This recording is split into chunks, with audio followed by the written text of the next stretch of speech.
2022 Kurban Starter'ı bugün itibariyle vermiş bulunmaktayız.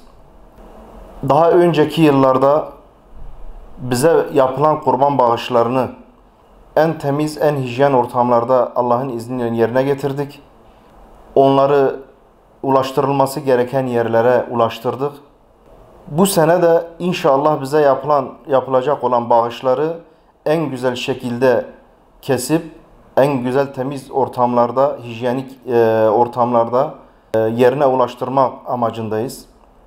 Diyarbakır Umut Kervanı olarak bize müracaat eden binlerce fakir, fukara, kırmızı et görmeyen insanlar vardır. Bizim amacımız bağışçılarımızın ve vekaleti bize veren insanların, arkadaşlarımızın, kardeşlerimizin, zengin insanların onların vekaletleriyle bu fakir fukaraya ulaşmak, kırmızı et girmeyen bir ev kalmasın sloganıyla hareket etmektir amacımız. Bu vesileyle daha önceki yıllarda bize bağışlarda bulunan, bize vekaletlerini veren, tevdi eden, bize yardımlarda bulunan bütün kardeşlerimize bir çağrımız vardır. Bize müracaat eden binlerce fakir fukara vardır.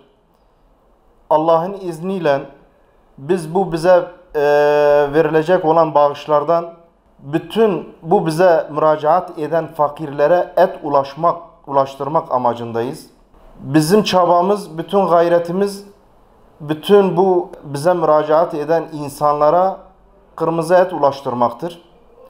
Dolayısıyla gene bütün çağrımız bütün zenginlere ve iş adamlarınadır.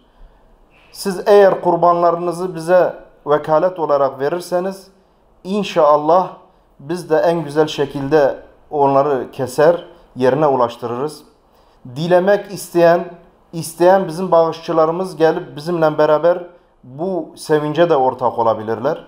Hem kesimhanelerimizde hem de dağıtım işlerinde bize eşlik edebilirler. Bizimle beraber bu sevince ortak olabilirler. Son olarak diyoruz kurbanınız umut olsun. Hayat birlikte güzel.